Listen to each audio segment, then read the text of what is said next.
Boa noite, eu sou Isabel Rezende e juntamente com a Júlia Kemi, a Karen Pereira, a Mariana Silva, a Pamela Leal e o Ramon Moreira, eu vou falar um pouco sobre o diagnóstico da leishmaniose canina com o uso da PCR em tempo real, ou PCR Real Time.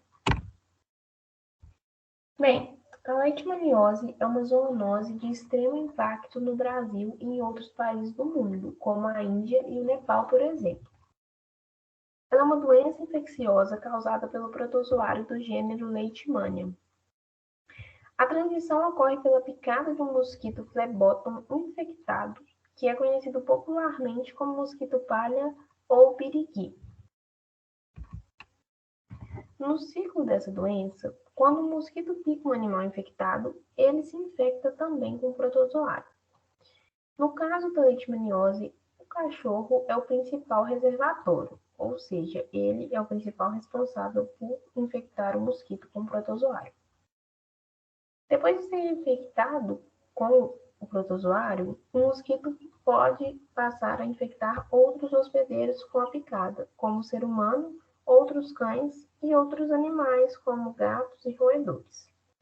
É importante ressaltar que o ser humano ele não atua como reservatório no ciclo da leishmaniose, ou seja, ele não é capaz de infectar o mosquito.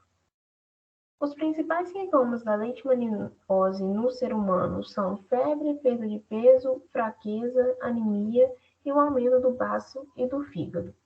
E nos cães, os principais sintomas são ferimentos na pele, apatia e crescimento anormal das unhas. Então, tendo em vista o impacto dessa zoonose, como ele é grande, os diagnósticos eles são imprescindíveis. No Brasil, o diagnóstico é feito principalmente com o teste ELISA em conjunto com a reação de imunofluorescência indireta (RIF). O teste de ELISA consiste em reações antígeno-anticorpo, no qual antígenos são adicionados em microplacas e o soro do paciente é colocado nessas microplacas. Se o paciente for positivo, isso significa que ele terá os anticorpos, e esses anticorpos vão se ligar aos antígenos. Esses anticorpos estão conjugados com enzimas, e adicionando-se um substrato específico para essas enzimas conjugadas com os anticorpos, vai ocorrer uma reação de cor.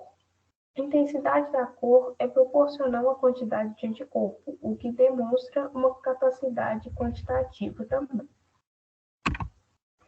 Além da ELISA, temos a reação em cadeia da polimerase, o PCR, que foi desenvolvida no final dos anos 80 por Kary Mullis, que ganhou o Prêmio Nobel de Química por isso.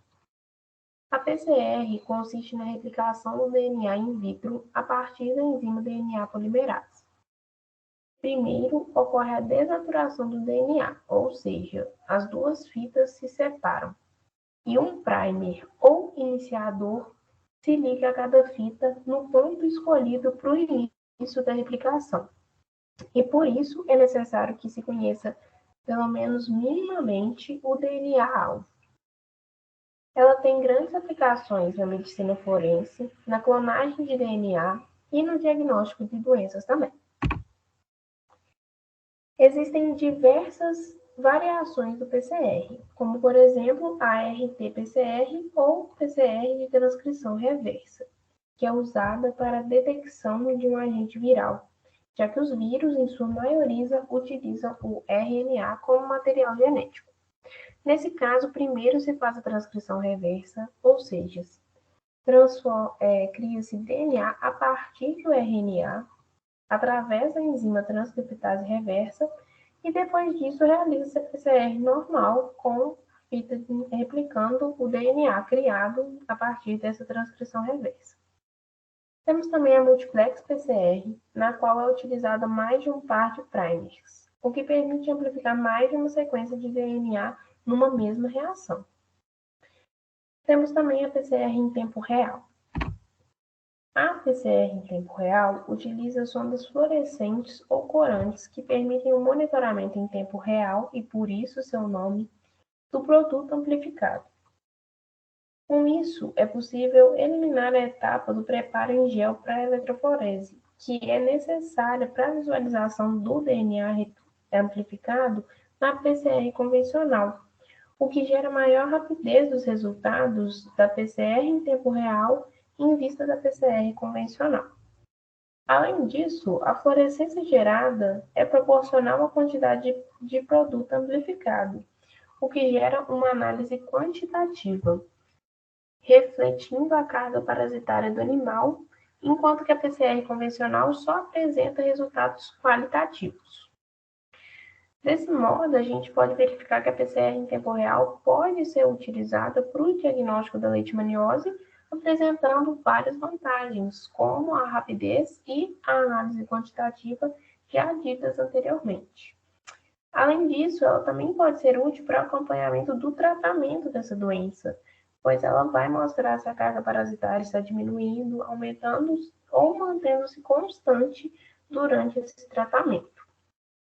No Brasil, ela foi muito utilizada para o diagnóstico da Covid-19, mas infelizmente não é muito utilizada para o diagnóstico da leishmaniose, sendo a ELISA o principal teste utilizado para o diagnóstico dessa doença, como já dito anteriormente. Mas essa realidade pode mudar em breve com a maior disseminação dessa técnica. Era isso por hoje. Muito obrigada.